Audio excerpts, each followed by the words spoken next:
कार्यक्रम में श्रोताओं आप सभी का बहुत बहुत स्वागत है। आज इस कार्यक्रम में हमारी मेहमान हैं एडवोकेट जूही जयेश देशमुख।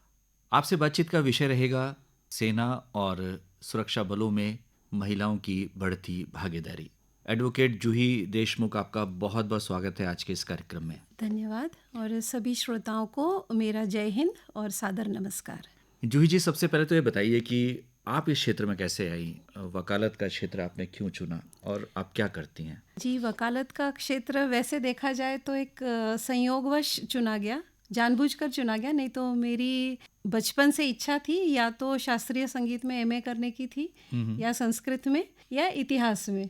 जी। लेकिन फौजी खानदान से हूँ। मेरे पिताजी काफ़ी सीनियर एयरफोर्स अधिकारी थे। मेरा भाई भी अभी देश की सेवा आर्मी ऑफिसर के तौर पे ही कर रहा है। तो एक जुनून था कि हम भी देश की सेवा आर्म फोर्सेस के थ्रू कर पाए। तो तब जो है मैंने हिम्मत दिखाई और जनरल सुंदर जी तब हमारे थल सेना के प्रमुख थे। मैंने उनको खत लिखा जी। बिना पिताजी को पूछते। अच्छा। तब मैं पढ़ती थी स्कूल में। तब मैंने उनको खत लिखा था कि सर क्यों ना हम आर्म फोर्सेस में मेडिसिन के अलावा स्त्रियों के लिए ऑप्शंस ओपन करें। तो उनका मुझे जवाब आया जो आज भी मेरे पिताजी की फाइल में कहीं लगा हुआ है। तो तब कुछ साल बीतने के बाद मुझे ये समझ में आया कि एक शॉर्ट सर्विस कमीशन के तौर पे महिलाओं को एडवोकेट्स के रूप में एंट्री दी जा रही है। तो इसीलिए मैंने वकालत का क्षेत्र चुना। लेकिन आप नहीं जा पाई? मैं नहीं जा पाई। इसका कारण ये हुआ कि सारी फॉर्मेलिटी पूरी होके ये लागू होने तक मैं एज बार हो चुकी थी। अच्छा, लेकिन मलाल रह गया। हाँ, रह गया, अवश्य रह गया। तो इसीलिए आज जो है वो किसी न किसी तरह से देश की सेवा करना चाहती हूँ। तो अलग अलग जगह जाती हूँ और जहाँ भी इस देश के जो युवा हैं, चाहे लड़कियाँ हों चाहे लड़के हों, वो किसी भी प्रकार से अगर आर्म फोर्सेस में या पैरामिलिट्री फोर्सेस में जाना चाहती हैं तो उनको मैं मोटिवेशनल टॉक्स देती हूँ। तो आज निश्चित तौर पर आपकी ये जो बातचीत है ये भी प्रेरणा का स्रोत बनेगी हमारे श्रोताओं के लिए। जी जी खासतौर से महिलाएं इस कार्यक्रम से जुड़ी हैं, वो आपको सुन रही हैं। जी थोड़ा बताएं कि विगत कुछ वर्षों में हमने देखा कि महिलाओं की एंट्री आर्मी में हुई है जी हाँ और पैरामिलिट्री में तो हम लगातार देख ही रहे हैं। और बहुत खुशी होती है जब उत्तराखंड में हम महिलाओं को पुलिस की वर्दी में देखते हैं बड़ी जी जी संख्या में। बिल्कुल बिल्कुल। तो आपको क्या लगता है कि ये जो बढ़ोतरी हुई है ये कैसे एक बहुत ही पॉजिटिव साइन है महिलाओं के लिए? जी हाँ, देखिए हमारी जो भूमि है, भारत भूमि जो है वो हमेशा ही स्त्रियों के सम्मान की भूमि रही है और स्त्रियों को हम शक्ति रूपेण संस्थिता में देखते हैं। तो स्त्री शक्ति का जिसको हम बोलते हैं एक सही तरीके से चैनलाइजेशन अब तक नहीं हो पा रहा था।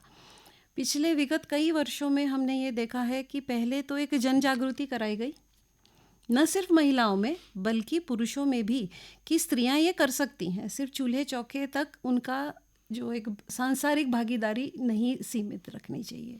तो इसलिए हम देखते हैं कि आज जो है मिलिट्री और पैरामिलिट्री फोर्सेस में मिला के लगभग 30,000 महिलाएं कम से कम कार्यरत हैं।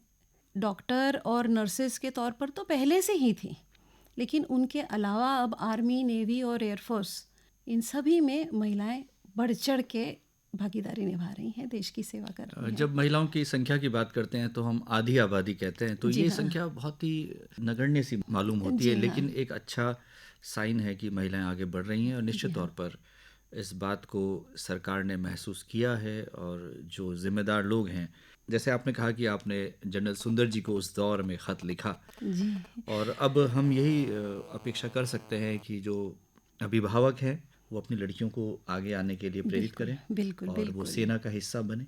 इसका सबसे आसान तरीका मैं अगर सजेस्ट कर सकूं सारे अभिभावकों को, कि देहरादून में मैंने देखा है, उत्तराखंड में ही शायद वो प्रचलन काफ़ी हो रहा है कि एनसीसी बढ़ रहा है।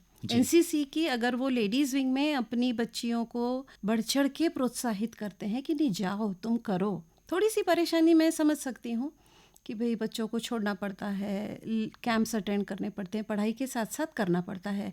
लेकिन अगर लड़कियां एनसीसी में एंट्री ले लें तो आगे उनके लिए राह जो है फौजी बनने की वो बड़ी आसान हो जाती है। जी, अब जानना चाहेंगे कि कौन सी वो क्वालिफिकेशन है जो होनी ज़रूरी है? कम से कम आपको 12वीं पास होना चाहिए। उसके बाद आपके लिए जिसको हम बोलते हैं आसमान भी कम पड़ जाएगा।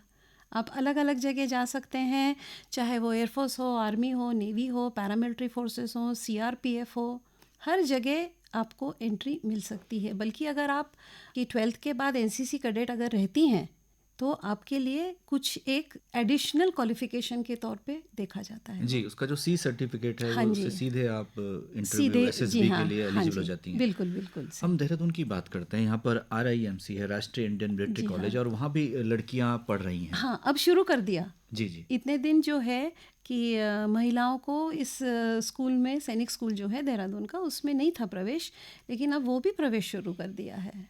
और लगातार हम देख रहे हैं कि जो सैनिक विद्यालय हैं, पूरे उत्तराखंड की बात न करके हम देश की बात करें, उत्तराखंड में तो घोड़ाखाल में है, जी वहाँ भी एक प्रतिशत है, तय है, जिसमें कि लड़कियों को प्रवेश मिल सकता है। जी हाँ, तो अभिभावक यदि चाहें, और लड़कियां निश्चित तौर पर चाहेंगी कि वो देश का हिस्सा बने और वो सेना में अपनी सेवाएं दें। जी हाँ, हम जानना चाहेंगे, जैसे एनडीए है, नेशनल डिफेंस एकेडमी है, खड़गवासला में है, हम लगातार सुन रहे हैं कि वहाँ भी लड़कियां अब जी जा रही हैं, हाँ, तो आप क्या कहेंगी कि ये जो खड़गवासला में लड़कों के साथ जब वो ट्रेनिंग करती हैं तो उसका आत्मविश्वास बढ़ता होगा, और निश्चित तौर पर जैसे आज हम देखते हैं कि अमूमन अधिकतर परीक्षाओं में वो सर्वोच्च स्थान प्राप्त जी करती हाँ, हैं, तो वो बिल्कुल दिन भी दूर नहीं जब वो सॉर्ट ऑफ ऑनर प्राप्त करेंगी। बिल्कुल बिल्कुल बिल्कुल, क्यों नहीं करेंगी।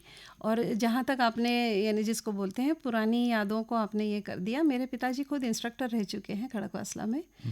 और वहाँ हम जब जाते थे तो तरसी हुई आंखों से हम देखते थे जो लड़के वहाँ प्रवेश लेने आते थे, या उनकी जो ट्रेनिंग होती थी, आंखों से देखी हुई बातें थी, तो बड़ा जी ललचाता था कि काश हम भी ऐसा कुछ कर सकें।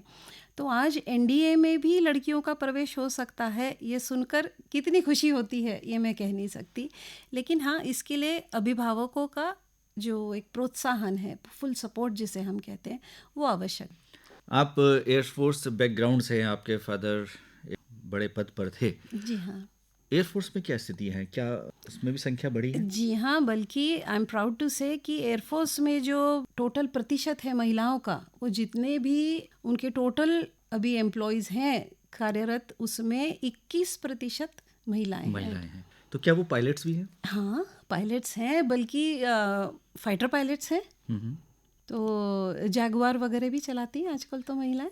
जी, सुरक्षा की जहाँ तक बात की जाए, जब हम विशिष्ट व्यक्तियों की सुरक्षा की बात करते हैं, तो एनएसजी कमांडोज के रूप में भी मैंने देखा है कि हाँ लड़कियां हाँ हैं। हाँ हाँ, जी हाँ, अभी तो जो ये है, कितना चुनौतीपूर्ण कार्य है और किस तरह से लड़कियां इसमें आगे बढ़ रही हैं? जी हाँ, ये बहुत चुनौतीपूर्ण कार्य है, क्योंकि देखिए महिलाओं को हर क्षेत्र में एक बैलेंस बिठाना पड़ता है कि आगे चल के भाई, जब तक ट्रेनिंग है आपकी तब तक ठीक है, आगे आप ज्वाइन कर लेते हैं प्रत्यक्ष, तब जो चैलेंजेस शुरू होते हैं कि आपकी पोस्टिंग कहाँ होगी, आपके परिवार को कोई देखने वाला होगा चाहे न होगा, आप एक जिसको हम बोलते हैं कठिनतम स्थिति में आप किस तरह से फेस करते हैं अपने आप को, ये चैलेंज उनके सामने होता है। लेकिन आई एम प्राउड टू से कि हमारी जो एक रचना है ट्रेनिंग की, वो इतनी बढ़िया है कि जब तक वो नौबत आती है कि कोई भी लड़की उस स्टेज पे पहुंचेगी, वो तैयार कर दी जाती है। जी। और स्त्रियों में जो है एक, जिसे हम कहते हैं नैसर्गिक रीत्या प्रभु ने दी हुई एक सहन शक्ति है, हम्म। इसीलिए वो इस चैलेंज को बखूबी निभाती हैं। जी, तो सेना में वैज्ञानिक के तौर पर वो जा सकती हैं, इंजीनियर के तौर पर जा सकती हैं, और कौन से क्षेत्र हैं? देखिए, सेना में जो है वैज्ञानिक के तौर पर तो बहुत पहले से जा सकती थी महिलाएं, हम्म। बिकॉज साइंटिस्ट हर जगह लगते हैं। लेकिन प्रॉपर आर्मी में, जिसको हम कमीशन्ड ऑफिसर्स बोलते हैं, वो पायलट के तौर पे जा सकती हैं, कंप्यूटर या आईटी स्पेशलिस्ट के तौर पर जा सकती हैं, एडमिनिस्ट्रेटिव ऑफिसर्स के तौर पर जा सकती हैं, उसके अलावा वकील के तौर पर जा सकती हैं, वेटरनरी डॉक्टर्स के तौर पर जा सकती हैं, शॉर्ट सर्विस कमीशन भी ले सकती हैं। मान लीजिए कोई महिलाएं सोचती ठीक है हम आगे चल के फैमिली लाइफ में सेटल होना चाहती हैं, तो वकील बन के उनको 5 साल की शॉर्ट सर्विस कमीशन भी मिलती है, जो कि एक्सटेंड भी की जा सकती जी, है आगे। और एज क्लिनिकल साइकोलॉजिस्ट? बिल्कुल बिल्कुल, वो तो बल्कि आज की डेट पे जिस वक्त में हम जी रहे हैं, इतना मेंटल स्ट्रेस होता है, तो साइकोलॉजिस्ट के लिए तो बहुत ज़्यादा डिमांड है। जी, अब जानना चाहेंगे कि वो कौन सी परीक्षाएं हैं जिनके माध्यम से सेना में प्रवेश पाया जा सकता है? देखिए, परीक्षाएं जो हैं वो एनडीए है, सीडीएस है, यूपीएससी है, एनसीसी जैसे मैंने बताया, उसकी भी परीक्षाएं आप दे सकते हैं। उसके अलावा शॉर्ट सर्विस कमीशंस की जो अलग अलग परीक्षाएं आती हैं, वकालत वगैरह पूरी आपने कर लेने के बाद उसके द्वारा जा सकती हैं। और मेडिकल सर्विसेज है, चाहे फिर वो वेटरनरी हो, चाहे रेगुलर एएफएमसी के वगैरह द्वारा जो पूना में कॉलेज है उसके द्वारा आप जा सकते हैं। जी, आपने आरंभ में चर्चा की कि आप शास्त्रीय संगीत में एमए करना चाहती थी। जी हाँ। निश्चित तौर पर संगीत में आपकी रुचि होगी। जी तो हाँ। आज चलते-चलते हमारे श्रोताओं को क्या सुनाना चाहेंगे आप? देखिए, अगर आपकी परमिशन हो सर, जी, जी। तो दोनों चीज़ों को कंबाइन करना चाहूँगी, शास्त्रीय संगीत और संस्कृत, क्योंकि ये जी। दोनों ही मुझे बहुत प्रिय हैं। तो एक गीत है जो संस्कृत में लिखा गया है, वो सुनाना चाहूँगी। जयोस्तुते श्रीमहन्मङ्गले शिवास्पते शुभदे स्वतन्त्रती भगवती त्वामहं यशोयुतां वन्दे। बहुत खूब। धन्यवाद निश्चित तौर सर। पर आप एक अच्छी गायिका भी हैं, लेकिन आप युवाओं को प्रेरित कर रही हैं। आज इस कार्यक्रम में आप आईं और इतनी अच्छी बातें आपने हमारे श्रोताओं के साथ की।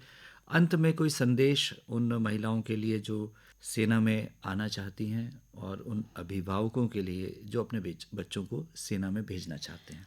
जी हाँ, मेरा ये संदेश सबको रहेगा कि मेरी बहुत बहुत शुभकामनाएं हैं और इस क्षेत्र में महिलाओं की भागीदारी बढ़नी चाहिए। बिकॉज़ जैसे आपने कहा कि अगर हम आधी आबादी मानते हैं तो यहाँ भी तो आधी होनी चाहिए कम से कम। जी। कुछ नहीं तो कम से कम 33% आरक्षण हो चुका है, तो उतने तक तो आए। और बिल्कुल हमें पीछे नहीं हटना है, बढ़ चढ़ के हिस्सा लेना है। देश की सेवा से बढ़ के कोई पुण्य नहीं हो सकता। तो जब भी आपको मौका मिले, आपकी बच्चियों को, आपकी बहनों को अवश्य प्रोत्साहित करें और बढ़ चढ़ के देश की सेवा करें। एडवोकेट जूही देशमुख, आज आप इस कार्यक्रम में आई और इतनी अच्छी बातें, प्रेरणास्पद बातें आपने हमारे श्रोताओं के साथ की। आपका बहुत बहुत आभार, धन्यवाद। आपका भी बहुत बहुत आभार मुझे बुलाने के लिए और मुझे मौका देने के लिए। जय हिंद।